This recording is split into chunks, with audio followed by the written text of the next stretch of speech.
નમસ્કાર દર્શક મિત્રો, આપના લોકપ્રિય કાર્યક્રમ મહામંથનમાં આપનું સ્વાગત છે. હું છું સુદાન ગઢવી. અર્થશાસ્ત્રમાં જાણીતો શબ્દ છે ક્રોની કેપિટાલિઝમ, જેમાં અમીર વધારે અમીર અને ગરીબ વધારે ગરીબ થતો જાય છે. ભારતમાં પણ કંઈક આવી જ સ્થિતિ છે. 2018માં પ્રતિ દિવસ દેશના અમીરોની સંપત્તિમાં 2200 કરોડનો વધારો થયો, જ્યારે 50% ગરીબોની 11% જ મૂડી ઘટી ગઈ. 11% મૂડી ઘટી ગઈ. સવાલ એ છે કે આવી સ્થિતિનું નિર્માણ કેમ થયું છે? ગરીબો માટે આર્થિક દૃષ્ટિએ હંમેશા બુરે દિન જ રહેશે એવું કેમ? અને આ તમામ બાબત પર છે આજનું મહામંથન. મારી સાથે ગરીબો ગરીબ જ રહેશે?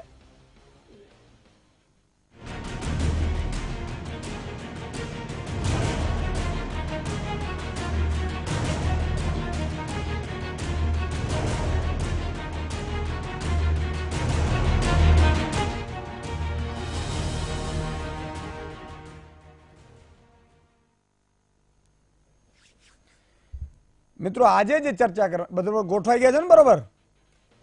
જમવાનું બાકી હોય તો બેસી જવાનું છે પછી 1 કલાક. પછી એવું ના થાય કે હા ઈશુદાનભાઈ હજી તો અમે જમીએ છીએ. એવું નહીં ભાઈ, આ તો આપણું આ યુદ્ધ ચાલુ થઈ ગયું છે. આ બધું કુરુક્ષેત્ર છે બધું. તમે ભાગી જશો તો હું એકલો થઈ જઈશ. કુરુક્ષેત્રના યુદ્ધમાં તમારી બહુ જરૂર છે. તમારે ખાલી અહીંયા બેસવાનું છે, બાકી બધું હું સંભાળી લઈશ. ભેગા તો રહેજો. આ સ્થિતિ કેમ નિર્માણ થઈ? 70 વર્ષ થયા છે, 70-72 વર્ષ આઝાદી ને બધું થતું રહ્યું. મજાની વાત એ છે કે જે પણ આવે ને નેતા, શું કે ખબર? અબ ગરીબો કી સરકાર. વાહ વાહ, બહુ બહુ બહુ મજા આવી. અમને બહુ મજા આવી. શબ્દો અમે સાંભળી સાંભળીને કાન ફાકી ગયા. 1947માં દેશ આઝાદ થયું ત્યારથી ગરીબો માટે આ ગરીબો કી સરકાર હૈ. કરો પણ આંકડા છે ને એ કંઈક વિચિત્ર આવી રહ્યા છે. અમીરો છે એ અમીરો બની રહ્યા છે, ગરીબો વધારે ગરીબો બની રહ્યા. એટલે સરકાર કોની છે? કોક એ તો કોમ ને. અરે ભલા માણસ, આટલું તો સાચું કહેતા જાઓ. ઉપર તો તમારે જવાનું છે ને અમારે જવાનું છે. તમારા દિવસો સારા કર્યા એનો અર્થ એ કે લૂંટી જ લેવાનું બધું. ખાલી 9 વ્યક્તિઓ, હું મોબાઈલ સાયલેન્ટ મૂકી દેજો. 9 વ્યક્તિઓ ભારતના, 2-4 આંકડા આમ તેમ થાય તમારે ચલાવી લેવાના. મારા 9 વ્યક્તિઓની સંપત્તિ 50% કરતા વધારે છે. હમણાં જે રિપોર્ટ આવ્યો છે એમાં 50% કરતા વધારે, અને દરરોજ એ કમાતા જ જાય કરોડો રૂપિયા. પોલિસીઓ અમારા માટે બને, ફાયદો એને મળે. એટલે શું અમે મૂર્ખ છીએ? અને બનાવવાના જ છે અમને. બનાવવાના તો કહી દો ને, અમે લખી નાખીએ ઉપરથી. હમ ભારત કે સબસે બડે મૂર્ખ હે. તમે કેશો એ માની લેશું. શરમ નથી આવતી કોઈ પોલિસીઓ બનાવતા? કે આ પોલિસી શેના માટે છે ખબર નથી પડતી? યા તો તમારી પોલિસીઓ નકામી છે, યા તો તમને ખબર નથી પડતી, યા તો તમે લાંચ લઈને પોલિસીઓ બનાવો છો. બાકી આવું ન થાય. આ દેશની ધરતી ઉપર અમે પણ પેદા થયા છીએ અને અમે અનાજ ખાઈએ છીએ. પાણીને ભૂ નથી કહેતા, સમજી લેજો તમે. અને ધીરે ધીરે જનતા જાગૃત થઈ રહી છે. એક પણ વાયદો ખોટો હવે પડ્યો છે તો સમજી લેજો તમારી ખેર નથી કોઈની. અને ખેર અમે તલવારોથી નહીં કાઢીએ, મતદાનથી આપીશું. જવાબ અમને પણ આપતા આવડે છે, અને એ સભ્યતાની ભાષામાં હાથ જોડીને આપીશું. મને ખબર છે, અમને ખબર છે કે મારો એક પણ નાગરિક ખરાબ બોલશે, ગાળ બોલશે, તમે જેલમાં નાખી દેશો. તલવાર કાઢશે તો જેલમાં નાખી. હવે તાકાત એ નથી તલવારોની, ગઈ. અમને આવડે છે અને અમે પણ સોગંદ ખાશું કે મતદાન રૂપિયાથી નહીં, પણ તમને એમને પણ નહીં આપીએ. દુનિયાના અરબપતિઓની કુલ સંપત્તિ 12% વધી છે. દેશના ઉચ્ચ 1% તવંગરોની સંપત્તિમાં 39% વધારો થયો છે. 1%, 39%. કેટલી મોટી આર્થિક અસમાનતા. ક્યાં જઈ રહ્યું છે? ક્યાં જઈ રહ્યું છે? હું એમ કહું છું આપને, જે મહારથીઓ જે દેશ ચલાવો છો, અને જે વિપક્ષમાં બેઠા છો, પેલા તમે વિપક્ષમાં હતા, અત્યારે આ છે, બધા આવી ગયા. દેશની ઓછી મૂડીવાળી 50% વર્ષની સંપત્તિ માત્ર 3% વધી છે. દેશના 119 અરબપતિઓ પાસે 28 લાખ કરોડ રૂપિયા છે. શું માંડ્યું છે? દેશ આઝાદ થયો. વિનોબા ભાવે એવું કીધું કે ભાઈ જેને ખેડે એની જમીન આપી દીધી. જમીન વધારે ન લઈ શકે એનો કાયદો આપણે લાવ્યો કે ભાઈ ઈશુદાન ગઢવી મોટો ખેડૂત છે અથવા તો ફલાણાભાઈ મોટા ખેડૂત છે, નહીં લઈ શકે જમીન. માની લીધું, નથી લેવી. શું કામ ખબર છે? સમાનતા, આર્થિક અસમાનતા બગડે. થયું શું? રાજાશાહી. એટલા માટે આપણે રાજાશાહી કાઢી હતી કે અંગ્રેજ સરકાર એને કાબુમાં લઈ લીધું. રાજાશાહીમાં રાજાનો દીકરો જ રાજા બને અને એ માણસ આખી સંપત્તિઓ તમને ધરી દીધી. તમે શું કર્યું? 12 રાજા બીજા ઉભા કર્યા. તમે દેશનો વિકાસ શું કર્યો 70 વર્ષમાં? બીજા રાજા ઉભા કર્યા છે ઉદ્યોગપતિઓના નામે, અને એ દેશ ચલાવે છે. એની ફાઇલો પાસ થાય એમ, એના માટે પોલિસીઓ બને, ઈ ડ્રાફ્ટ કરીને પોલિસીઓ આપે છે. એવું છે? એવું છે? અધિકારીઓ બધા મળી ગયા છો? એવું છે? મને ખબર નથી. આ તો હું આશંકા વ્યક્ત કરું છું.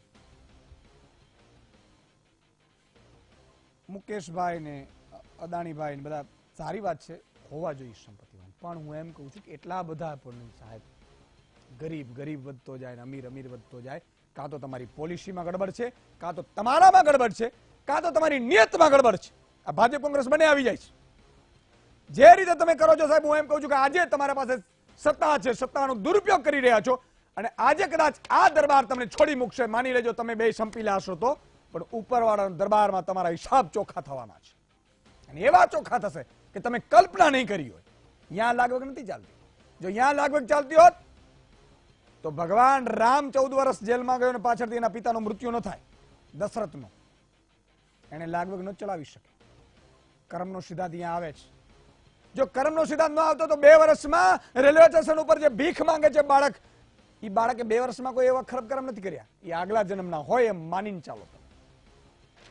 અને જો આ સ્થિતિ તમે આવી રીતે કરશો તો એ દેશ માટે સારી નથી. 5 મહાનુભાવો આપણી સાથે જોડાયા છે. કિશનસિંહ સોલંકી છે, ભાજપના નેતા છે. HK ડાબી કોંગ્રેસના નેતા છે. કુલદીપભાઈ સગર આ બધામાંથી ખૂબ કામ કરીને ખેડૂત આગેવાન છે ને આ બધી ઇકોનોમિક ઉપર કામ પણ કર્યું છે. સંજયભાઈ ઠક્કર ચાર્ટર્ડ એકાઉન્ટ છે, અને મીનુભાઈ જસદણવાળા ઇકોનોમિસ્ટ છે.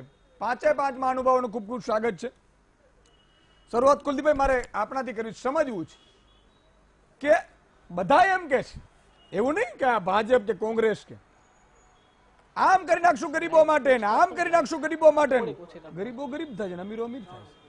તમે 2.5 લાખમાંથી ટેક્સ તમે 10% આર્થિક અનામત તમને આપી, 8 લાખ મર્યાદા રહી ગઈ, અને ટેક્સ 2.5 લાખ ઉપર ઠોકો છો અને ચૂસી લીધા છે. અત્યારે બાળકો ભણાવવા તો પ્રાઇવેટ શિક્ષણ છે, બીમાર પડ્યો જો પ્રાઇવેટ હોસ્પિટલ છે, સવલતો તો મળતી નથી, ટેક્સ ઉપર ટેક્સ. મધ્યમ વર્ગ મરી રહ્યો છે. અને હાઈટની વાત એ છે કે ઉદ્યોગપતિઓને આટલી બધી સંપત્તિ વધતી તો એવો કાયદો તો લાવવો જોઈએ કે અહીંથી તમે વધારે નહીં વધી શકો, પાછી તમારી સંપત્તિ છે એ રાષ્ટ્રને સમર્પિત થાય. હકીકત શું છે સમજવાની કોશિશ કરી. સુદાનભાઈ, તમે બહુ સરસ વાત કરી હતી. તમારા અવાજમાં ભલે અવાજ ઊંચો છે પણ એમાં દુઃખ છે, જે અમે બરાબર સમજી શકીએ છીએ. ઓક્સફામનો રિપોર્ટ આવ્યો છે, દર વર્ષે આવતો હોય છે. ફોર્ચ્યુનેટલી હું પણ એ ઓક્સફામમાં કામ કરી ચૂકેલો છું, અને એ બહુ ઓથેન્ટિક રિપોર્ટ હોય છે. આને કોઈ પાર્ટી સાથે લેવા દેવા નથી હોતું. એટલે આ રિપોર્ટ ખરેખર જે આંકડા છે તમે રજૂ કર્યા એ સિવાય ઘણું બધું હતું. એના ફેક્ટ્સ બહુ ડરામણા સ્થિતિ છે. આ હવે તમારા પ્રશ્નનો જવાબ આપું. સરકાર ચાહે તો કરી શકે, આ બધું કરી શકે, પણ એની વાસ્તવિકતા એ છે કે ચૂંટણી લડવા માટે ખરેખર કાયદાની રીતે ભંડોળની જરૂર નથી, પણ એ રીતે ચૂંટણી લડતા નથી, અને કરોડો રૂપિયા ચૂંટણીમાં વપરાય છે. આ પૈસા ગામડાનો ગરીબ આપવાનો નથી, શહેરનો ગરીબ આપવાનો નથી, આ મૂડીપતિઓ જ આ પૈસા આપવાના છે. આ બધી સમસ્યાનું મૂળ અહીંયા છે. એ સમસ્યા દૂર થાય તો આ પ્રશ્ન હલ થશે. બીજું મૂડી વાત છે, આ ખાનગીકરણ છે, આ બધી ગરીબોની વિરોધના ચહેરાઓ છે. અને મારે દુઃખ સાથે કહેવું પડે છે કે આ દેશના 10% લોકો પાસે એ દુનિયાનો એને ઓક્સફામે રિપોર્ટ રજૂ કર્યો છે. આપણે દુનિયાના રિપોર્ટ માત્ર પડવા માંગતા નથી, માત્ર ભારતની ચિંતા કરીએ છીએ. અહીંયા જ્યારે હું કહું છું ત્યારે આપણે પક્ષ સાથે કોઈ લેવા દેવા નહીં, પક્ષની ઉપર જઈને વાત કરીએ છીએ. આ દેશમાં 10% લોકો પાસે આ દેશની 73% સંપત્તિ છે. એનો મતલબ શું થયો કે બાકીના જે 25% 27% રહે છે એની પાસે માત્ર એટલી સંપત્તિ રહે છે દેશની. તો આ આપણે ક્યાં જઈ રહ્યા છીએ? જેમ તમે કીધું કે રાજા રજવાડાઓ જે સ્થિતિ હતી એના કરતાં પણ ભયંકર સ્થિતિનો સામનો આપણે કરી રહ્યા છીએ. આ દેશના મુઠ્ઠીભર લોકો પાસે દેશનું કેન્દ્રનું આખા કેન્દ્રનું બજેટ પૂરું થઈ જાય એટલી સંપત્તિ છે. અને એક બાજુ આપણે હકીકત એ બી છે ઈસુદાનભાઈ કે દર 2 મજૂરમાંથી એક મજૂરને લઘુત્તમ વેતન કરતા ઓછું વેતન મળે છે. આપણે કઈ લોકશાહીમાં જીવીએ છીએ? આમાં સમાનતાનો કે આમાં માનવ અધિકાર ક્યાં છે? આમાં ક્યાં આપણે જઈ રહ્યા છીએ? બિલકુલ આ એક એ જ પીડા થાય છે કે માનવ અધિકાર ક્યાં છે. સંજયભાઈ, સમજાવવાની કોશિશ જો કરી શકો. 100% આ વસ્તુ એકદમ સાચી છે કે ઇનઇક્વાલિટી જે વધી રહી છે ને એ આપણા સમાજ માટે બહુ જ ખતરનાક વિષય છે. પણ હકીકત એ પણ સ્વીકારવી જોઈએ કે એને આપણે ટાળી શકીએ એમ છીએ જ નહીં. આ માત્ર ને માત્ર ભારતની પરિસ્થિતિ નથી, આ પૂરા વિશ્વની પરિસ્થિતિ છે. આપણે જોવા જઈએ તો પૂરા વિશ્વમાંથી 500 ટોપ માણસને જોઈએ ને તો ઇન્ડિયાના જીડીપી કરતાં બી એમનું બજેટ વધી જાય છે, એ લોકોની મૂડી વધી જાય છે જે ઇન્ડિયાનું બજેટ છે. તો આ ઇનએવિટેબલ છે. પણ હા, એવા ગવર્મેન્ટ પોલિસીઝ આપણે બનાવી શકીએ જેમ હાલ જ મોદી સાહેબ લાયા કે ભાઈ આર્થિક અનામત પર જાઓ તો એમનું સ્તર થોડું ઊંચું લાવી શકાય. એટલે એવી રીતે આપણે જોવા જઈએ ને તો ગવર્મેન્ટની પોલિસીઝ આ સ્થિતિને કંટ્રોલ કરવામાં ખૂબ મહત્વનો ભાગ ભજવી શકે છે. મીનુભાઈ, તમારી પાસે મેં સમજવાની કોશિશ કરીશ, પછી હું નેતાઓ પાસે આવીશ. એમની પાસે તો હું આવીશ જ, કારણ કે અલ્ટિમેટલી એમને એટલા માટે સમજાવવા છે આપણે કે ભાઈ આપણે તમે જઈ રહ્યા છો કે ખોટા વે ઉપર જઈ રહ્યા છો. શું કામ? એટલા માટે કે મને બીજી કઈ ખબર નથી પડતી. માનીને ચાલો, આ મારા ગુજરાતની 6.5 કરોડ જનતા કે 125 કરોડ 130 કરોડ જનતાને ખબર નથી પડતી, માનીને ચાલો. પણ એટલી વાત ચોક્કસ ખબર પડે છે કે પેલા ભાઈને જે કરોડપતિ હતો ઈ 500 કરોડ થઈ ગયા અને અમે માન 50 લાખમાં જીવતા હતા, 12 લાખમાં આવી ગયા છીએ. આટલી વસ્તુ ચોખ્ખી દેખાય છે આ રિપોર્ટ અંતર્ગત. અને એમાં અમને એટલી ખબર પડી ગઈ છે કે આમાં કઈ ગડબડ છે. શું હોઈ શકે છે ગડબડ?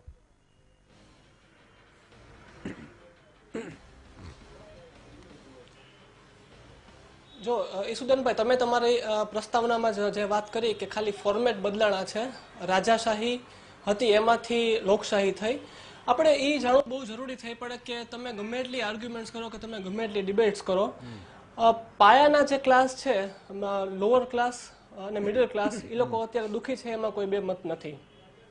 હવે આપણે સમજવું એ જરૂરી થઈ પડે છે કે rich is getting richer and poor is getting poorer. તો આ વસ્તુનું નિર્માણ છે ને, હું તમને જો ઇતિહાસમાં લઈ જાઉં તો લગભગ 170-180 વર્ષ પહેલા મહાન રોમાન્ટિક કવિ પીબી શેલીએ 1821માં આ વસ્તુ આપેલી.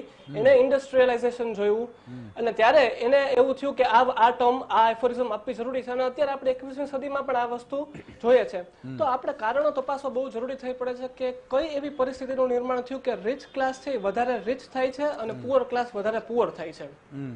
એક વસ્તુ આપણે ધ્યાનમાં રાખવી બહુ જરૂરી છે કે એવું નથી કે રિચ ક્લાસ છે એ વધારે મહેનતું છે અને મિડલ ક્લાસ અને લોઅર ક્લાસ છે એ ઓછા મહેનતું છે. એ કોઈ એનું માપવાનું કોઈ ધોરણ નથી. બીજી વસ્તુ એ છે કે એક વાત તમારે બિલકુલ માનવી પડે કે આ જે રિચ વર્ગ છે એ લોકોને ટેક્સની અન્ડરસ્ટેન્ડિંગ, એની નૈતિકતા સામેના પ્રશ્નો અને જે સરકાર છે એના પ્રત્યેનું એનું વલણ, એના પ્રત્યેની એની ફ્રેન્ડલીનેસ, આ બધી વસ્તુ ડિસાઇડ કરે છે કે રિચ માણસ વધારે રિચ શું કામ થાય છે અને પુઅર માણસ કેમ પુઅર થાય છે. જેમ આગળ પણ ચાર્ટર્ડ એકાઉન્ટન્ટ મિત્રોએ વાત કરી કે 500 જણા જ એવા છે કે જે આખા ઇન્ડિયાની જીડીપી કરતાં પણ વધારે ધરાવે છે. તો મને લાગે છે કે રિચ માણસમાં એક સ્માર્ટનેસનો એલિમેન્ટ છે, એક ફાઈબર છે, અને માટે એ લોકો કેપિટલિસ્ટ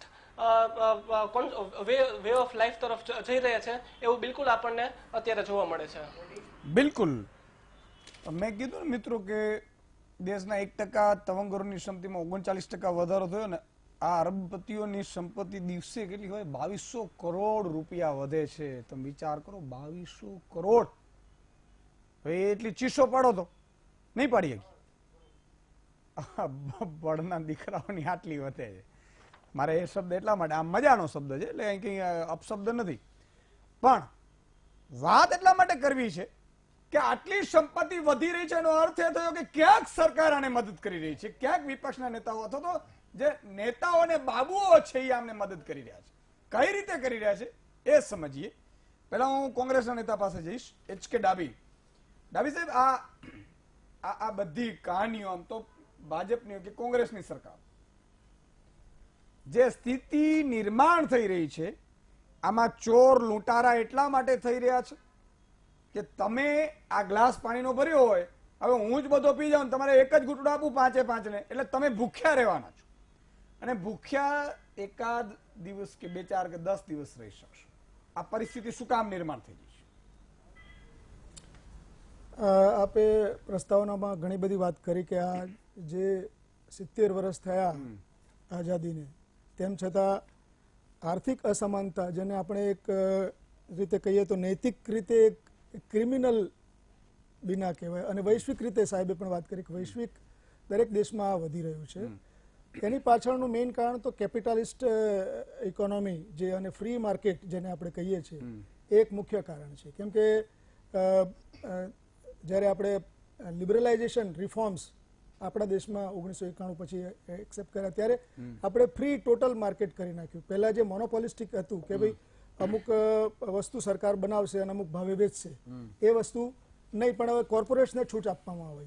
આજે જ્યારે હું એમ કહું છું કે જીડીપીની આપણી ગ્રોથ જે છે, ઓન એન એવરેજ આપણે કોંગ્રેસનું શાસન હોય કે છેલ્લે આપણે ભાજપની સરકાર હોય, ઓન એન એવરેજ જોઈએ તો 7%, 7.5%, 8%ની આસપાસ એનો ગ્રોથ આપણે જોવા મળે છે છેલ્લા 20-25 વર્ષથી આપણે જોઈએ તો.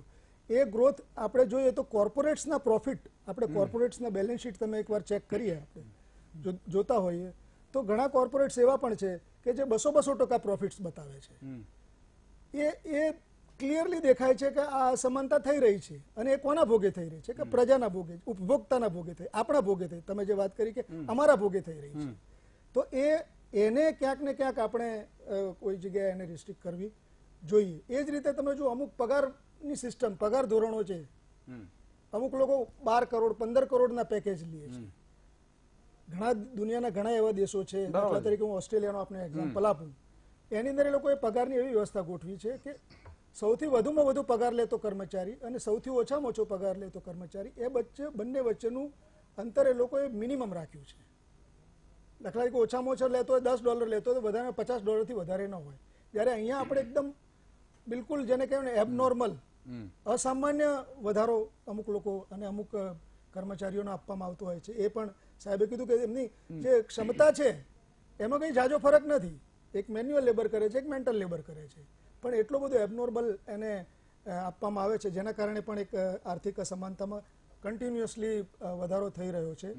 આની સામે સરકારોએ, ખાસ કરીને કોંગ્રેસની સરકારે અમુક ઇફેક્ટિવ પગલાં ઘણા લીધા છે, ઇન પાસ્ટ ઓલ્સો, ઇન્દિરાબેનના સમય પછી પણ. દાખલા તરીકે એક મનમોહનસિંહ સરકાર વખતે આપણે એક CSRનું લઈ આવ્યા, 2 કે 3% જે પ્રોફિટનો છે એ કાયદેસર એને એક સ્પેર કરી અને જે તે વિસ્તારના ડેવલપમેન્ટ અને સામાજિક એનો ઉદ્ધાર અથવા લોકોના આર્થિક વિકાસમાં વાપરવો. એ એક વસ્તુ કહી. બીજી વસ્તુ મનરેગા છે. દાખલા તરીકે મનરેગાનો જે કાયદો લઈ આવી કોંગ્રેસની સરકાર, એ મારી દ્રષ્ટિએ મોટામાં મોટું પગલું છે, જે એ લેવલર પગલું છે, જેને કહેવાય ને ગરીબોને અથવા તો નીચેના વર્ગને એનેબલ કરે છે કે કંઈક ને કશું જ નથી મળતું તો કંઈક તો મળે છે. તો આ કોંગ્રેસની સરકારે આવા પગલાં લીધા છે. એ સાથે સાથે મારે એ પણ કહેવું છે કે નબળા વર્ગના જે લોકોની જે સુવિધાઓ વધારવી, દાખલા તરીકે દેશની સંપત્તિ છે, મિનરલ્સ છે, એનો સરખો ઉપયોગ, સરખું ડિસ્ટ્રીબ્યુશન થવું જોઈએ. એ પણ ક્યાંક ને ક્યાંક આપણે જોઈએ છે કે કોર્પોરેટ્સના હાથમાં મની પાવર હોવાને કારણે એ લોકોનો પાવર જેને કહેવાય એના કારણે એ લોકો કેપિટલ ઇન્વેસ્ટ કરતા જાય છે અને અસમાનતા વધતી જ જાય છે. જેમ રૂપિયાને ખેંચી લાવે તો અસમાનતાનો દોર આગળ ને આગળ ચાલવાનો છે. ઓકે, અસમાનતાનો દોર આગળ ને આગળ ચાલતું રહે છે અને મહામંથન એટલા માટે કરવાની જરૂર પડી જાય. રિપીટ તો કુલદીપભાઈ કીધું કે એમણે પોતે પણ કામ કરેલું છે આ સંસ્થામાં અને દર વર્ષે આવે છે, પણ હવે મહામંથન એટલા માટે કરવાની જરૂર પડી છે. આમ 2-4 દિવસ જૂનું હતું પણ મેં નોટ કરીને રાખ્યું હતું. હું આના ઉપર મેં કીધું ચોક્કસ મહામંથન કરીશ, જનતાને ખબર પડવી જોઈએ સાહેબ. એક એક વીટીવી નો દર્શક મિત્રો એને ખબર પડવી જોઈએ કે આપણે શું થઈ રહ્યા છે અને શું બની રહ્યા છીએ, આપણી કઈ રીતે અજામત થઈ રહી છે આપણે ખબર પડવી જોઈએ. ટાલ પડી રહી છે ભાઈ, અને ટાલ દેખાતી નથી. આજે તમારો અને મારો સંતાન છે, શિક્ષણ હોય, આરોગ્ય હોય, ખેતી હોય. ખેતીઓમાં મને તો એ ચિંતા થાય ક્યારેક આ વાઇબ્રેટ આવ્યું ને એટલે હું જોતો હતો, મેં કીધું કઈ કંપની ક્યાં જાય છે, મેં કીધું મારા ખેડૂતની કેટલી જમીન જશે, મને તો એ જ ચિંતા થતી હતી. કારણ કે પોલિસી એવી નથી, તમે પેલા લૂંટી લો. પણ હું એવું કહું છું કે સરકારોએ એવી પોલિસી લાવી, હું તો એમ કહું છું કોઈ સરકાર એવું કરવું છે કે આ બધાની સંપત્તિ જેની 50% જપ્ત કરીને પેલા આપી દઈશ, છૂટાઈ જાય. બોલો, પણ એવી હિંમત ક્યાંથી કરે? ફંડ ત્યાંથી મળે ને, કુલદીપભાઈ કીધું એવી રીતે ફંડ મળે, અને ફંડમાં પાછું આપણે લેતા હોઈએ. ઈ બધા મૂડમાં તો અહીંયા જ આવીને ઉભું રહે છે. આપણે પેલું ખનખનીઓ લઈને પેલું કરીએ છીએ ને. મતદાન સાહેબ જયારે કરવાનું આવે, મત કરવાનું, વારંવાર હું તમને કહું છું કે એકવાર ઈશુદાનભાઈ નો હું એમ કહું છું કે વચન ઉપર તમે સંકલ્પ લઈ લો. આપણે બધા સંકલ્પ લઈએ કે મત ને માથું એક સમાન ગણીશું. 1 કરોડ રૂપિયા કદાચ આપશો તો એને મતદાન નહીં આપે, માથું નથી આપતા તો મતદાન પણ નહીં આપીએ. હા, સાચો ને સારો વ્યક્તિ હશે એને ચૂંટીશું સાહેબ, બદલાવ તો આવશે. અને કદાચ માનો કે મુખ્ય હોય અને બીજા 182 ધારાસભ્યોની વાત કરીએ તો તરત જ 100 ધારાસભ્યો સારા હશે ને કહેશે કે ભાઈ આવી રીતે નહીં ચાલે. આ કંપનીઓ આવે છે, તમે કાયદો બનાવો વિધાનસભામાંથી કે કંપની આવે, મને વાંધો નથી, વિકાસ જોઈએ છે, પણ કંપની કમાય અને ત્યાં ખેડૂતને ગામ નો કમાય તો નહીં ચાલે. કંપની કમાય એટલે જે ખેડૂતની જમીન જાય એના 10% કંપની પ્રોફિટના પોતામાં નાખે કે નહીં? 100 ધારાસભ્યો કહ્યું તો પેલા ખેડૂતને વાંધો નહીં, મારે સંતાનને નોકરીએ લાગી લો અને તમે કમાવો, સમજો કે 5000 કરોડ નફો કરો, નફો બતાવે છે. મને તો એ વિચાર થાય કે 2200 કરોડ રોજના કમાય છે, ટેક્સ કેટલા ભરતા હશે? જો આ લોકો ટેક્સ વ્યવસ્થિત ભરતા હશે તો આપણે ટેક્સ ભરવાની જરૂર ના પડે, પણ આ ભરતા નહીં હોય. મિલી ભગત એટલે કિશનભાઈ તકલીફ છે. આજે હું તમને એટલા માટે સવાલ કરીશ, છેલ્લે મેં એટલા માટે તમને કહું કે આ બધું સમજી લો પેલા, કારણ કે અત્યારે સરકારમાં તમે છો, ચૂંટણી તો હવે તો અમે નજીક આવી રહી છે, એમાં કોઈ એક કારણ નથી. જે પણ અત્યારે પેલી પણ કોંગ્રેસ સરકાર આવી એમાંય અમીરો અમીર થયા છે, ગરીબો ગરીબ થયા છે, એટલે એ રૂપાળી છે એવું આપણે જરાય કહેતા નથી. પણ તમારા ઉપર તો એવો વિશ્વાસ હતો કે કદાચ આ માણસો છે એ મૂડા ખેંચે એમ ખેંચી લેશે. વાત તો એવી થતી હતી, એટલે કહું છું કે કદાચ ગામડામાં એમ કે મૂડો ખેંચે ને એમ ખેંચી લે અને ઈ ગરીબોને આપે. ગરીબોની સરકાર, અબ કી બાર ગરીબ કી સરકાર.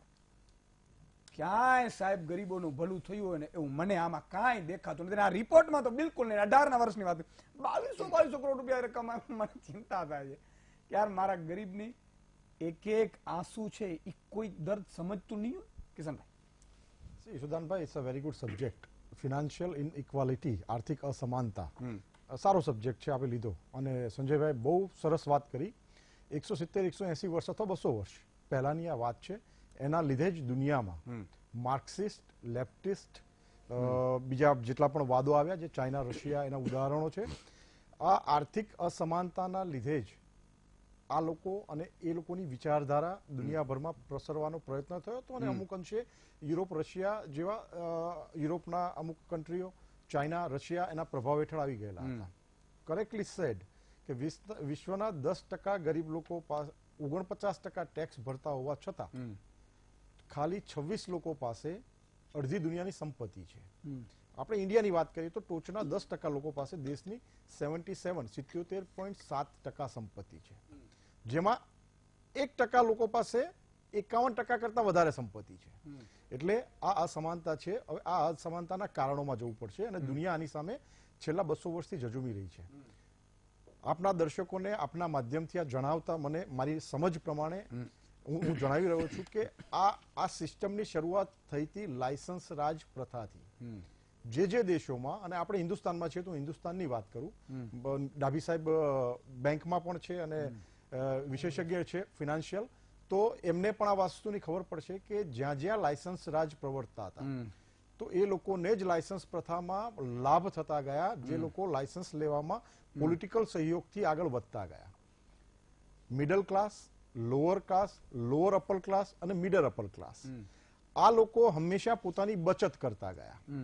દરેક દેશની બંધારણીય વ્યવસ્થાઓ પ્રમાણે એમના ઇન્ટરેસ્ટ રેટ્સ પ્રમાણે જે લોકો પાસે વધારે મૂડી હતી એમણે મૂડીઓ જમા કરાવી અથવા બીજી જગ્યાએ ઇન્વેસ્ટ કરી અને એનું વળતર પામતા ગયા અથવા નવા ઉદ્યોગો, નવા રોજગારો, નવી સ્કીમો, નવી કોઈ પણ પ્રવૃત્તિ કરી અને એમાં 1 થી લઈને 100 ગણો વધારો કરતા ગયા.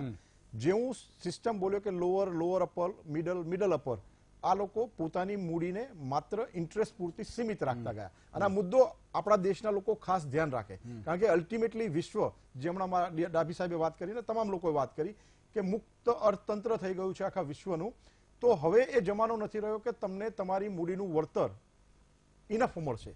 પહેલા જે 12%, 14% સુધી હતું, અત્યારે આપણે આઈ થિંક, હું ભૂલ ના કરતો હોઉં તો ડાભી સાહેબ 7 થી 9% વચ્ચે અટકી ગઈ, રાઈટ? એ અમેરિકન સિસ્ટમ પ્રમાણે આપણે કદાચ આવનાર વર્ષોમાં 2-3% પર પણ આવીને અટકી જઈશું. એટલે હવે મુક્ત અર્થતંત્રમાં દરેક લોકોએ, એ સામાન્ય 100 રૂપિયાનું ઇન્વેસ્ટમેન્ટ હોય કે 100 કરોડ રૂપિયાનું ઇન્વેસ્ટમેન્ટ હોય, you have to have invest smart way with the financial adviser on a smart places. તો જ તમારા રકમની ગણતરી, તમારી એમાઉન્ટની ગણતરી, કારણ કે આજે જે 100 રૂપિયાની વેલ્યુ છે એ 100 રૂપિયાની વેલ્યુ આવતા 5 વર્ષ પછી નહીં હોય. મારા મિત્ર વાત કરતા હતા મનરેગાની અનેક સ્કીમોની. આપે રાજકીય રીતે અમે અત્યારે પાવરમાં છીએ તો મને કીધું yes we did change it.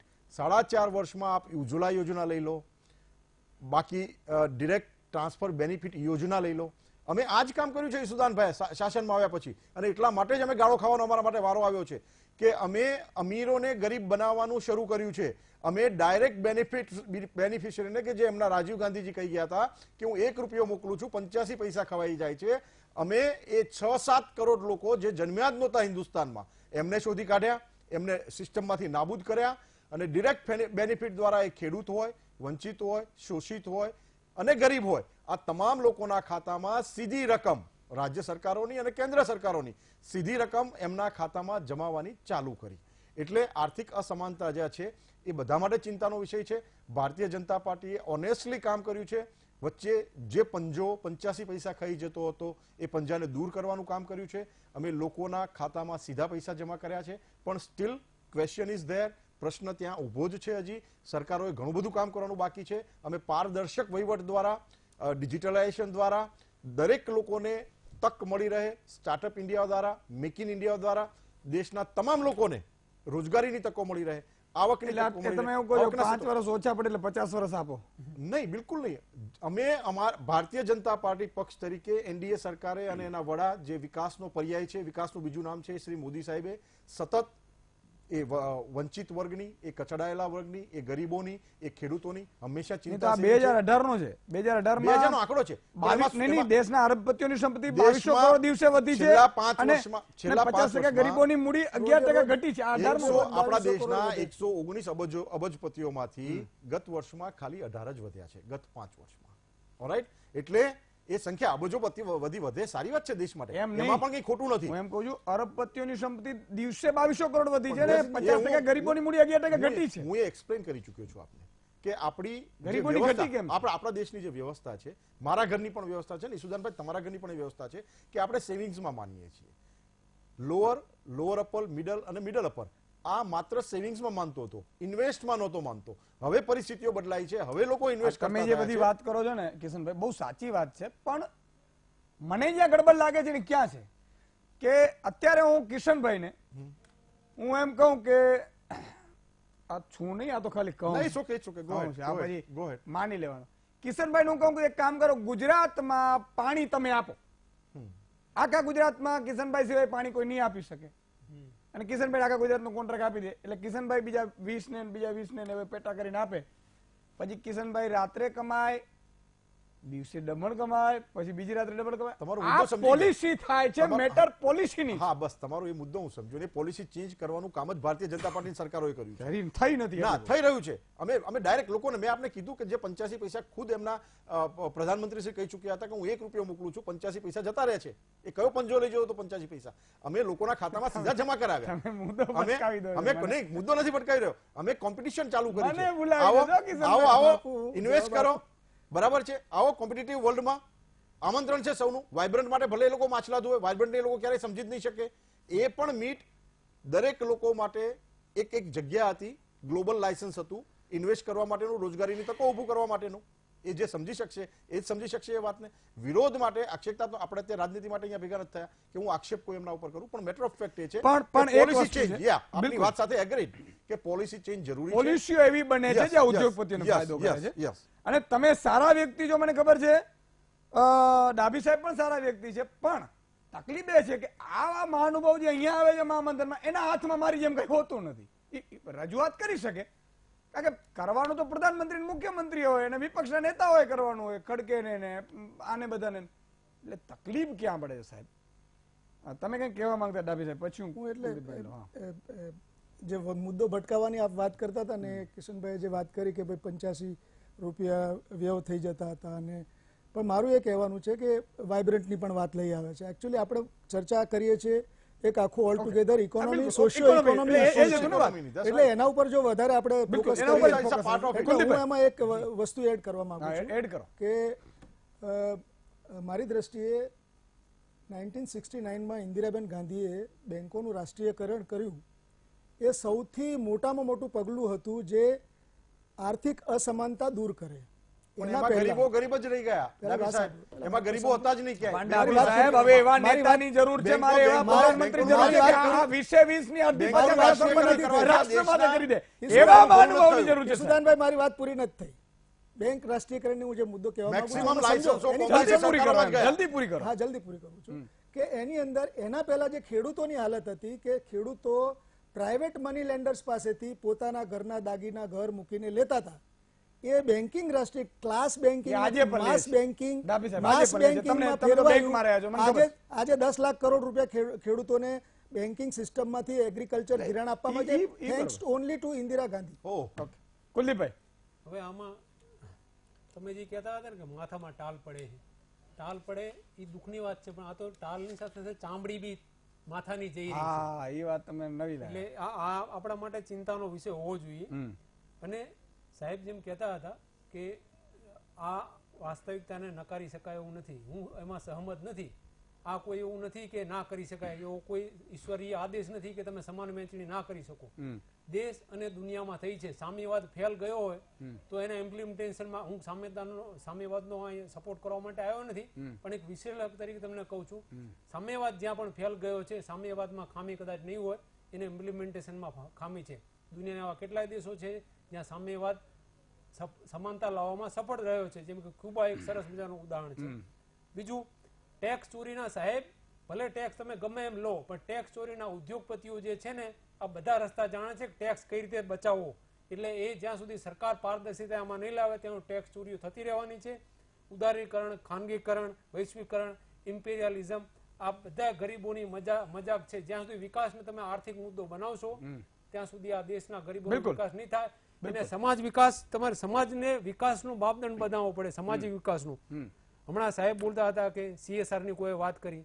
CSR જે કંપની કરે છે, આ કાયદો લાવ્યા સારી વસ્તુ છે, પણ CSR જે કંપનીઓ કરે છે પોતાની રીતે કરે છે, પોતાની રીતે જાતે એનું. અને તો બીજા દિવસે હું એમ કહું છું, સત્તાધારીએ બીજા દિવસે કરી દેવું કે આવું નહીં ચાલે. 65,000 કરોડ રૂપિયા આજે CSR ના વણ વપરાયેલા પડ્યા છે. કેમ સરકાર કઈ કહેતી નથી એમને? 65,000 કરોડ રૂપિયા વણ વપરાયેલા પડ્યા છે. સરકારે કેવું જોઈએ કે આ વાપરો તમે, આ મોટી છે.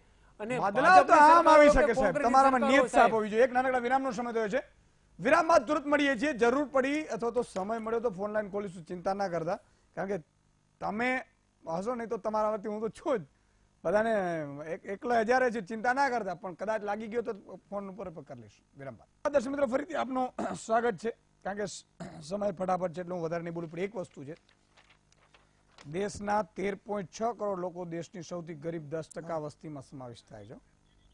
13.5 કરોડ લોકો ગરીબ છે અને 13.6 કરોડ લોકો વર્ષ 2014 થી દેવામાં ડૂબેલા છે. એનો કોઈ ઇલાજ નથી સાહેબ. 13.5 કરોડ, આ બધી સ્થિતિ છે.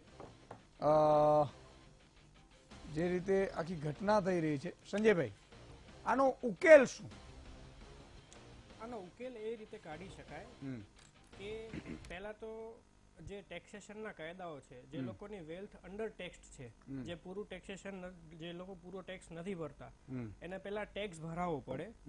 બીજી રીતે કે જે જ્યાં સહાય જઈ રહી છે જે એકચ્યુઅલ પહોંચી નથી રહી, ખાલી પેપર પર કે ભાઈ આટલા વિદ્યાર્થીઓને તમે ટ્રેનિંગ આપી, જે પ્રધાનમંત્રી કૌશલ વિકાસ યોજના કે બીજી યોજના જે એકચ્યુઅલ જગ્યાએ પહોંચી નથી રહી, તો એનું મોનિટરિંગ સખ્ત કરવું જોઈએ, તો આનો ઉકેલ આવી શકે. બીજી વસ્તુ એ છે કે જે બજેટ ફાળવવામાં આવે છે જે નીચલા સ્તરના લોકોના ઉત્થાન માટે, બરાબર છે, એ બહુ જ ઓછું છે. એજ્યુકેશન જુઓ, હેલ્થ જુઓ, રોજગારીની તકો જુઓ, જો આપણે આગળ પડતું જે આ સરકાર છે એ એમના ડિસિઝનમાં એ સ્ટ્રિક્ટનેસ લાવે કે આ પોલિસી છે અહીંયાથી ફોલો થવી જોઈએ ને એક્સટર્નલ 3 એજન્સી બીજી ઓડિટ કરવી જોઈએ કે whether this has been done actually or not, ધીરે ધીરે બદલી શકીશું. ઓકે, મીનુભાઈ, ઉકેલ શું?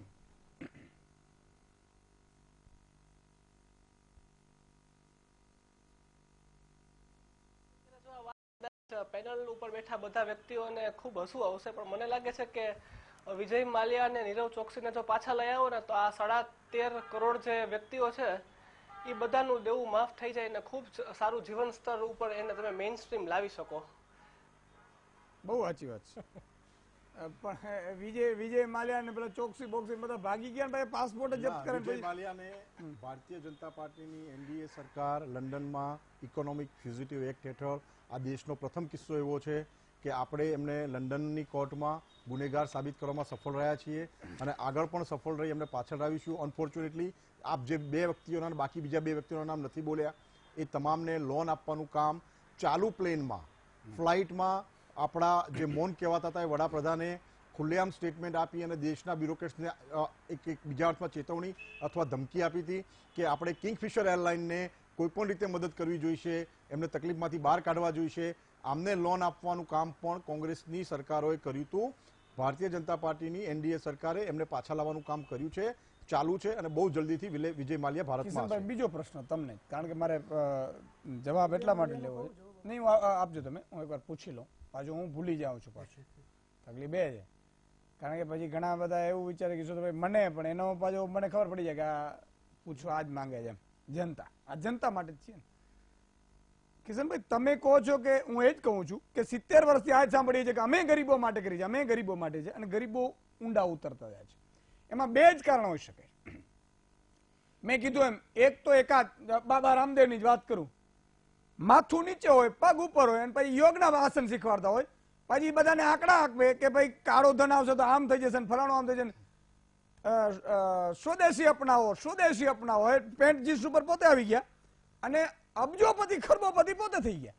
કહેવાનો ભાવ અર્થ છે કે તમારી સિસ્ટમ છે ને બરોબર નથી. ક્યાં મને એટલી નથી ખબર પડતી કઈ રીતે તમે ચલાવતા હશો સરકાર, પણ સરકાર ચાલે છે એ ભૂતકાળમાં બરોબર નહોતી ચાલતી ને આજે પણ નથી ચાલતી. અમીરો અમીરો બને છે, ગરીબો ગરીબો બને છે, અને તમારે એ વ્યવસ્થા ખરેખર કંટ્રોલ કરવી. યા તો આ લોકોની મિલકત જપ્ત કરવી જોઈએ 50%, આનાથી વધુ તો હવે નહીં જ ચાલે ભાઈ, બહુ થયું. સુદાનભાઈ, આના માટે હું અગાઉ દાખલા પણ આપી ચૂક્યો કે ડિરેક્ટ બેનિફિટ ટ્રાન્સફર અમે જ લાવ્યા. જીએસટી જેવો 56 ઇંચની છાતી, જે આ લોકો મજાક ઉડાડતા હતા, 56 ઇંચની છાતીનું જ કામ હતું, જે જીએસટી લાવ્યા. લાયસન્સ રાજ ખતમ કરવાનું કામ કર્યું અમે. એ લોકો માત્ર પ્રોજેક્ટો લાવતા હતા, ક્યારેય અમલમાં નહોતા મૂકતા. એટલે વાત એવી છે કે ભારતીય જનતા પાર્ટી ખરેખર જેન્યુઅનલી અમીરોને ગરીબ બનાવી રહી છે અને એ લાભો સીધા ડિરેક્ટ બેનિફિશિયરી, અને એટલા માટે જ અમીરો નારાજ છે ભારતીય જનતા પાર્ટીથી. અમીરો એટલા માટે તકલીફમાં છે, અમીરોને એટલા માટે ચિંતા છે કે ભારતીય જનતા પાર્ટીની એનડીએ સરકાર રાજ્ય સરકારો દેશના છેવાડાના માણસની ચિંતા કરી રહી છે, દેશની છેવાડાના માણસની ચિંતા કરી રહી છે. કોર્પોરેટનો ફંડ સૌથી વધુ મળ્યો તમને. એ લોકો જો ફંડની જ્યાં સુધી વાત છે, દરેક પાર્ટીઓને ફંડ મળતા હોય છે, પણ એનડીએ સરકાર અને ભારતીય જનતા પાર્ટીની રાજ્ય સરકારો છેવાડાના ચિંતા કરે છે. મેક્સિમમ લાભો આપ કોઈ પણ ભાજપ શાસિત રાજ્યમાં જોઈ લો, છેવાડાના. પણ હવે કદાચ આમ દિલ કદાચ હૃદય ઉપર આમ થોડુંક આમ થાય ને કદાચ સારું કરો. નહીં, ચોક્કસપણે આપ કહો છો એ વાત હું કહું છું કે અસમાનતા છે, બહુ મોટી અસમાનતાની ખાઈ છે, અને એટલા માટે જ આ પ્રોગ્રામો જેની કોંગ્રેસ મજાક ઉડાવી રહી છે, એ પ્રોગ્રામો અમે લાવ્યા છીએ, ચાલુ છે, અને એના પરિણામો આવનાર વર્ષોમાં લોકોને જોવા મળશે. અને બીજી એક વાત મારું પૂરી થાય પહેલા કહી દઉં. ફોર એક્ઝામ્પલ, હવે લોકોએ આપણી જે ઇન્ડિયાની આપણી સામાજિક જે ગોઠવણ છે એમાં એવું હતું કે હું આજે 1000 રૂપિયા, મારો 20,000 રૂપિયા પગાર છે, હું કમાઉં છું, 20,000 રૂપિયામાં મારું ગુજરાન ચાલે છે. તો હવે એ વાતમાં થોડો ફેરફાર કરવો પડશે કે 20,000 રૂપિયામાંથી એટલીસ્ટ દર મહિને હું ₹2000 બચાવી શકું એવું પ્લાનિંગ કરવું પડશે. એ ₹2000 એવી જગ્યાએ લગાવું કે લોંગ ટર્મ ગેમમાં આજે ₹100 જે વેલ્યુ છે એ ₹100 વેલ્યુ આવતા 5 વર્ષ પછી કેટલી ₹100 વેલ્યુ રહેવાની છે એ કેલ્ક્યુલેશનથી જો નાનું પણ ઇન્વેસ્ટમેન્ટ ચાલુ થશે, ભલે ₹100 ઇન્વેસ્ટમેન્ટ હોય, તો આ દેશના હિતમાં લેખાશે અને એવા લાખો કરોડો ગરીબ અને મધ્યમ વર્ગના તમે વાત સાચી છે, અમારે બધાને બચાવવા છે, પણ આમાં બચે તો થાય ને. એટલી બધી મોંઘવારી છે, બચે એવી જ નહીં, મોંઘવારીને સતત કાબુમાં રાખી છે. મોંઘવારી છેલ્લા 5 વર્ષમાં ક્યાંય પણ મોંઘવારીનો દાખલો બીમાર પડું જાઉં ક્યાં? ના, સતત બીમાર પડો તો આપણી પાસે બહુ બધા મા અમૃતમ યોજના છે. અહીંયા ₹5 લાખ સુધી આપની સારવાર સંપૂર્ણપણે મફત છે ગુજરાતમાં. એટલે ગુજરાત સરકારે અસંખ્ય કામગીરી ભારતીય જનતા પાર્ટીની સરકારે કરેલી છે. એટલે ભાવોને કાબુમાં રાખવાનું કામ પણ ભારતીય જનતા પાર્ટીની સરકારે કર્યું. કોંગ્રેસ વાળા અમને જીવવા ના દે. એક પણ ભાવ વધારાની રેલી કાઢવામાં એ લોકો નથી સફળ થયા, નથી એમને ચાન્સ મળ્યો. ડાભી સાહેબ, હાજી, એક તો 2-3 વસ્તુ આમ તો વિષયાંતર સાહેબ વધારે કરે છે, એટલે મારે એમને ક્યાંક ને ક્યાંક ટોકવા એટલા માટે પડે કે એ એમ કહે છે કે ડાયરેક્ટ બેનિફિટ ટ્રાન્સફરની જે સ્કીમ છે એ અમે લઈ આવ્યા, પણ એમણે ખાલી નામ ચેન્જ કર્યું છે.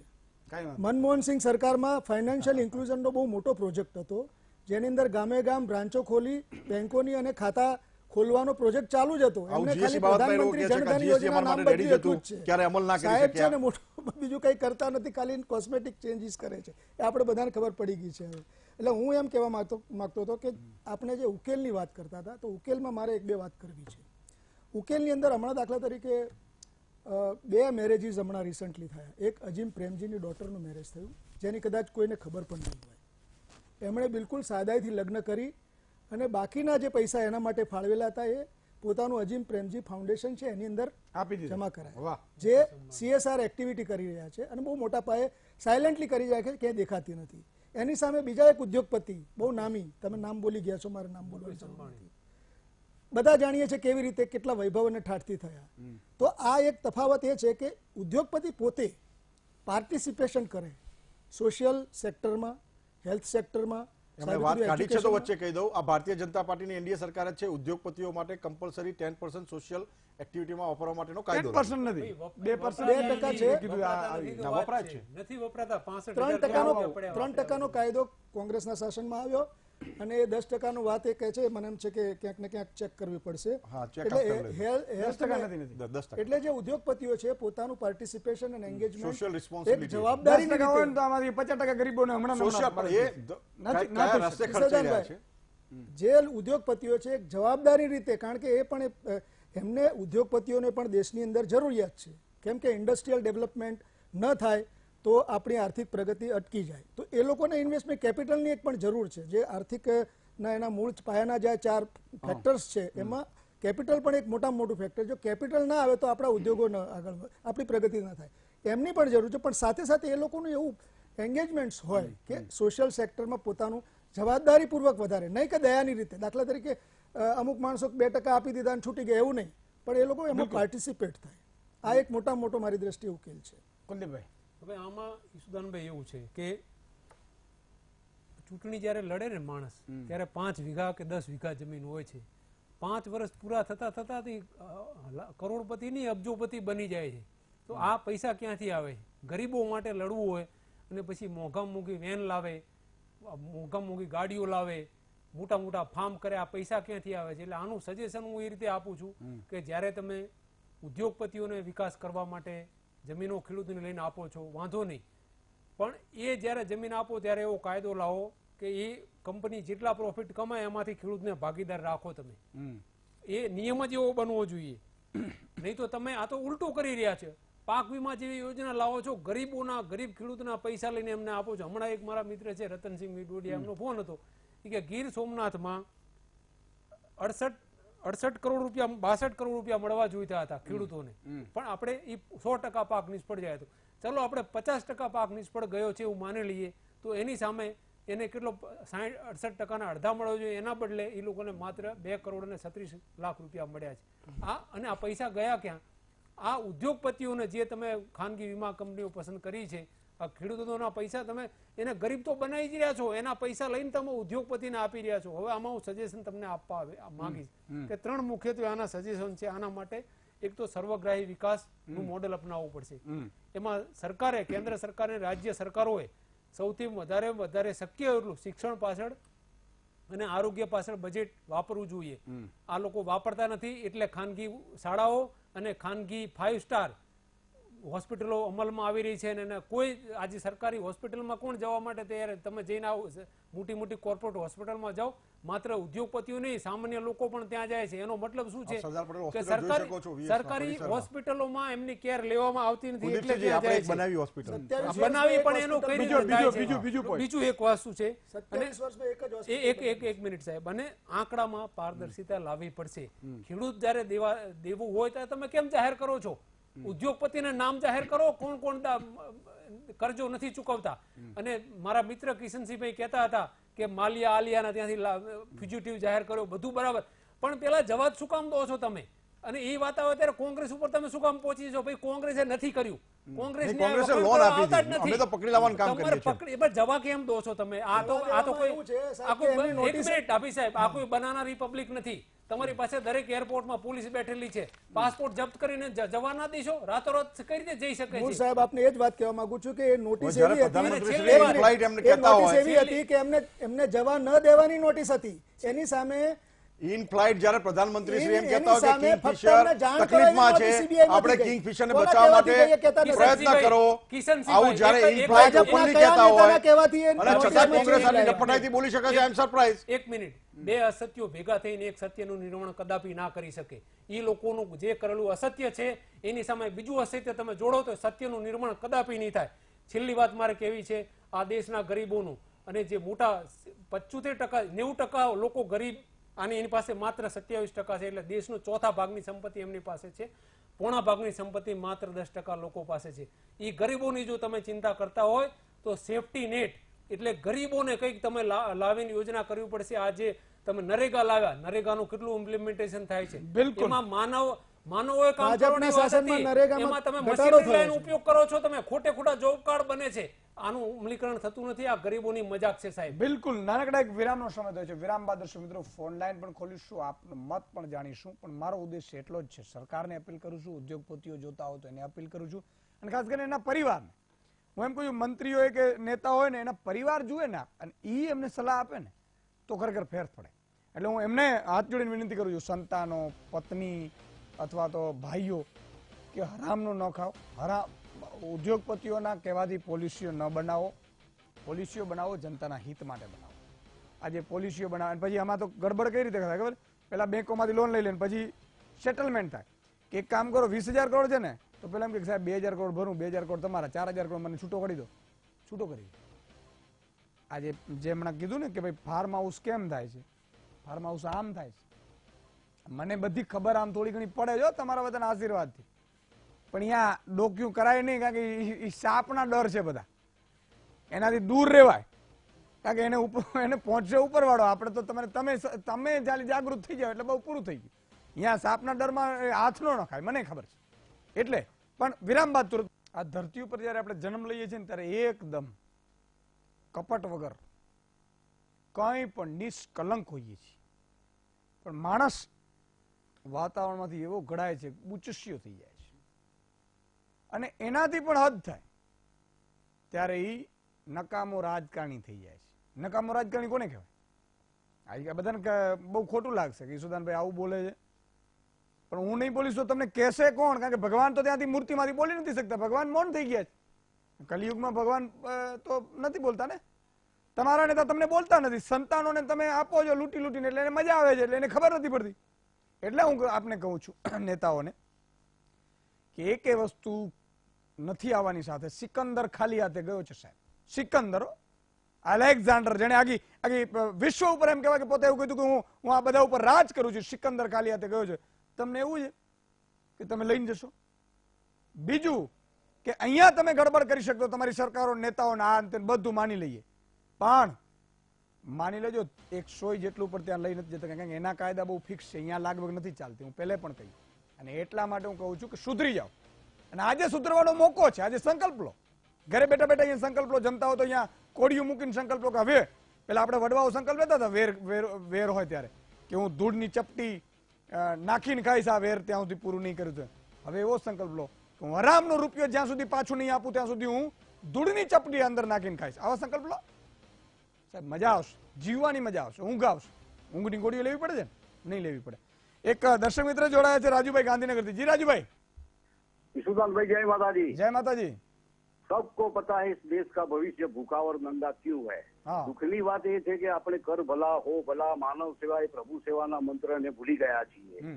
છેલ્લા 20 વર્ષમાં આપણા વહીવટદારોએ લંગડી દોડથી અવ્વલ નંબરમાં રહેવા ગરીબ અને તવંગર માટે વ્યવસ્થા જુદી બનાવી દીધી છે। અગાઉ ગરીબોને પૈસાદાર એક જ સ્કૂલમાં ભણતા હતા અને એક જ હોસ્પિટલમાં સારવાર લેતા હતા। માફ કરજો ઈશુદાનભાઈ, બિલકુલ સર્વ ધર્મ સંપ્રદાયના આસ્થા કેન્દ્રો પાછળ કરોડો ખરબોના ખર્ચો સાથે આવક પણ એટલી જ થાય છે। ખરેખર આવા ખર્ચ અને આવકથી આખા દેશની આર્થિક અસમાનતા દૂર કરી આ પૈસા માનવ કલ્યાણ અર્થે શિક્ષણ, આરોગ્ય અને મોંઘવારીને કાબૂમાં કરવા વપરાય તો સમજી લો अच्छे दिन आ गए, बाकी 100 में से 80 बेईमान, फिर भी मेरा देश महान। વાહ વાહ, थैंक यू, धन्यवाद। થેન્ક યુ સાહેબ, થેન્ક યુ. પપ્પાભાઈ જામનગરથી જોડાયા છે.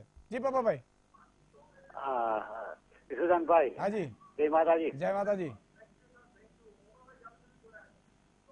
પપ્પાભાઈ મ્યુટ કરી જય દો. માતાજી ઈશુદાનભાઈ, જય માતાજી। જય માતાજી. મ્યુટ કરી દો, નહીં તો સમજાશે, તમને સંભળાશે નહીં ને સમય જશે. બીજા એક બે કોલર લઈ લો. હજી ઈશુદાનભાઈ, ભાજપના નેતાને મારે કેવું છે હા કે ભાઈ તમે ધનધન ખાતા ખોલ્યા છે, કે ધનધન ખાતા ખોલ્યા છે, એમાં તમે કેટલા નાખ્યા છે? ગાંઠકના 5-5, 10-10 હજાર એમાં રોકીને રાખ્યા છે। ખૂબ ખૂબ આભાર પપ્પાભાઈ. વાત સાચી છે. ભાજપના તો નીકળી ગયા, આપણે સાંભળી લેશે, એમાં કઈ વાંધો નહીં. ભાઈ હજુ કોલર કોણ છે? હેલો, 10 સેકન્ડ સંજયભાઈ, 10 સેકન્ડ. શું કરી શકાય? ઇમ્પ્લિમેન્ટેશન મશીનરીને ખૂબ જ ઇમ્પ્રુવમેન્ટની જરૂર છે. આ એક સીધી એક લીટીનો જવાબ. જે બી યોજનાઓ આવી રહી છે બધી જ યોજનાઓ સારી છે, ચાહે કોઈ પણ સરકાર હોય, પણ જે ઇમ્પ્લિમેન્ટેશન મશીનરી છે એની સેમ રહે છે કોઈ પણ સરકાર હોય. એમાં એક જ છે જે સંપત્તિ તમે આગળ પણ બોલ્યા હતા, સંપત્તિ જ્યારે અમુક ટકાથી વધે એટલે પડાવી લેવાની, પડાવી અને સમાન વહેંચણી કરવાની. પહેલા પણ ટોચ મર્યાદાનો કાયદો આવ્યો છે, પછી ભૂદાન યજ્ઞ છે, આવા બહુ પ્રોગ્રેસિવ કાયદા સરકારો લાવેલી છે. ઓકે, અને હવે પણ આવી શકે લાવવા હોય તો, પણ આમને ડર નથી. એ ડર ઉભો કરવો પડશે કે મારી સંપત્તિ બેફામ પેદા થયેલી હશે, આ અમુક હદથી વધે એટલે લઈ લેવાની રાષ્ટ્ર. બિલકુલ. ભાણવડથી કિશોરભાઈ જોડાયા છે. જી કિશોરભાઈ. ભાણવડજી, જય માતાજી. જય માતાજી. જય માતાજી. આપણે ભાજપના નેતાને પ્રશ્ન છે હા કે આ જે અમે ખેડૂત થઈ, અમને ખેડૂતને જે મોલાતના ભાવ નથી મળતા, ડુંગળી હોય કે લસણ હોય કે મગફળી હોય કે કપાસ હોય, કે મોદી સાહેબ એમ કહેતા હતા કે કોંગ્રેસની સરકાર કોટનનો નિકાસ નથી કરતી, મટનનો નિકાસ કરે છે, અને અત્યારે જે અછત જાહેર કરી એમાં એક અછત જાહેર છે ત્યાં રાહત જમા નથી થઈ ખેડૂતના ખાતામાં, મગફળી વેચી નહીં, પૈસા જમા નથી થયા. તો ભાજપના નેતા જબરી વાતો કરે અને ખેડૂત કાયમ દેવાદાર બનતો જાય, અને એ જબરી વાતો કરે કે ખેડૂત માટે આ કર્યું, ગરીબ માટે આ કર્યું, શું કર્યું એ કઈ તમે બતાવો તો ખરા પ્રજાને. બિલકુલ બિલકુલ પવાભાઈ, ખૂબ ખૂબ આભાર. કિશોરભાઈ, માફ કરજો કિશોરભાઈ, તમારી વાત સાચી છે અને હું પહોંચાડીશ લાગણી. મિત્રો, એક જ સ્થિતિ છે આમાં. મને જે 3-4 સોલ્યુશન લાગ્યા, ભલે મહાનુભાવે લાગ્યા કે ના લાગ્યા, મને એ લાગ્યા કે એક તો ટેન્ડરમાં લાગોશાહી બંધ કરો, ટેન્ડરમાં કટકીઓ બંધ કરો. આમાં કેમ અસતમાં? સમજો હું કલેક્ટર છું, હું આઈએસ છું અથવા તો હું આઈપીએસ છું, માફ કરજો, એટલા માટે કહું છું કે આ સમજવાની સિસ્ટમ છે. હું છું નહીં, તમને ખબર છે.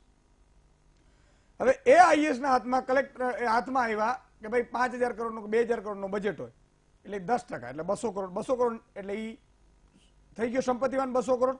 પછી એ ગોઠવશે ક્યાંક? હવે સમજો કે બિલ્ડિંગ લઈને બેઠા છે કોઈ, એટલે એ પ્લોટના ભાવ એને મૂક્યા હોય એટલે પ્લોટ રોકશે, પછી એક બંગલાની સ્કીમ હોય તો બંગલો રોકશે, પછી દીકરાને અમેરિકા ભણાવશે, દીકરીને અહીંયા કરશે. આ થઈ ગયા 200 કરોડના. પછી એનો જે કોન્ટ્રાક્ટર છે એ પૈસા વાળો થઈ જશે. નેતા હશે, મંત્રી કે જે પણ હશે એ એમાંથી કટકીઓ કરશે. માફ કરજો, જે કરે છે ને, જે નથી કરતા એને સેલ્યુટ કરું છું. 6.5 કરોડ જનતા વતી દંડવત પ્રણામ કરું છું. એટલે પહેરેલી પાઘડી ઓઢી ન લેતા, જે કરે છે એના માટે છે, અને એના માટે હું જાહેરમાં કહું છું. હવે તમે વિચાર કરો કે આ અસમાનતા થઈ.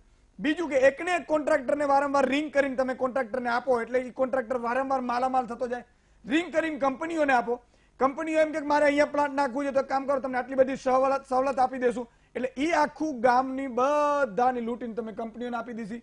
આ કઈ રીતે આ 10, 15, 50 લોકો વધી જાતે સાહેબ? એટલા માટે વધે છે કે એને જેટલું હોય એટલું તમે આપી દીધું છે બધું. હવે તમે વિચારો ગેસ છે, ગેસના રૂપિયા બીજી તો ક્યાં છે જ નહીં. આ તો હું એમ કહું છું ઘઉં ને કદાચ આ તો સારું છે કે આપણા હાથમાં છે, બાકી ઘઉં આ લોકોને આપે 10, 15, 20 ઉદ્યોગપતિને તો 10,000 મણથી વેચણી તમારે વેચવું વેચણી મજૂરી કરો, ખાવું તો પડે. કાં તો ખાવા વગર ના થઈ રહીએ, કાં આપણે ઉપર જવું પડે. આ બે વસ્તુ થાય. એટલે હજી આ લોકોની તો ગણતરી એવી છે કે જમીનો વેચી વેચી નીકળો એટલે અમે ઉદ્યોગપતિઓ પડાવી લઈને પછી અમે ખેતી કરીએ અને પછી એ ખેતી કરતી મરજી પડે એ ભાવે વેચે.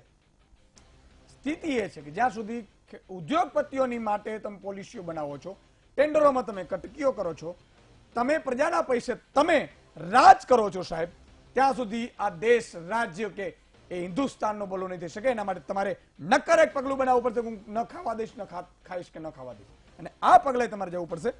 બે વસ્તુ મારે કેવી છે, શાળા આરોગ્ય કાર્યક્રમ ખૂબ જ સારું હોય છે અને અભિનંદન. અને એટલે જ કેન્સર સહિતના કિડનીના જે હમણાં બાળકોમાં જે છે એ ખબર પડી જાય છે. એટલે એની સરકાર એની પોતે સરકાર જાતે એની બાળકની સારવાર કરે છે ફ્રીમાં. એટલે હું અભિનંદન આપીશ આરોગ્ય વિભાગને. ખેડૂત ડરી રહ્યો છે, ઉદ્યોગો આવે છે ને એટલે કે ક્યાં આવશે પવનચક્કીઓ ખાસ કરીને. આમ વિચાર કરે તો ત્યાંથી કાંઈક નક્કી થાય ગાંધીનગરથી દિલ્હીથી અને આવીને બિચારો રડે અહીંયા. એટલે એ છે તાપીના વ્યારા માર્કેટ યાર્ડમાંથી સરકારી અનાજનો જથ્થો પકડાયો કાળા બજારી. મને લાગે છે કે આનાથી મોટું શરમજનક ઘટના સરકાર મારા તમારા માટે પણ નહીં હોય. સીડી કાંડના કારણે હત્યા થઈ હોવાની ભાનુશાળીનો એક જયંતિ ભાનુશાળીની હત્યા થઈ હોવાનું એવું સીઆઈડી અત્યારે જે રીતે પોલીસ કહી રહી છે, હું આશા રાખીશ કે સાહેબ હત્યાની તપાસમાં ખૂબ જ ક્યાંય પણ પ્રલોભન વગર એને ન્યાય અપાવજો પરિવારને. જે પણ હકીકત હોય બહાર લાવજો, સીડીઓ હોય તો બહાર લાવો, એમાં કંઈ વાંધો નથી. કારણ કે અલ્ટિમેટલી બધા ઉપર જવાનો છે. અને ધોરણ 12માં બોર્ડ સાયન્સમાં પ્રેક્ટિકલ પરીક્ષા પણ હવે લેવાશે 20-25 માર્ક્સની. એટલે બધા વિદ્યાર્થીઓ મારા ભાઈઓ બહેનો એ પણ એટલું ખ્યાલ રાખે. આજે બસ આટલું જ. 5 મહાનુભાવો કિશનસિંહજી, HK ડાભી, કુલદીપભાઈ, સંજયભાઈ અને મીનુભાઈ, 5 નો ખૂબ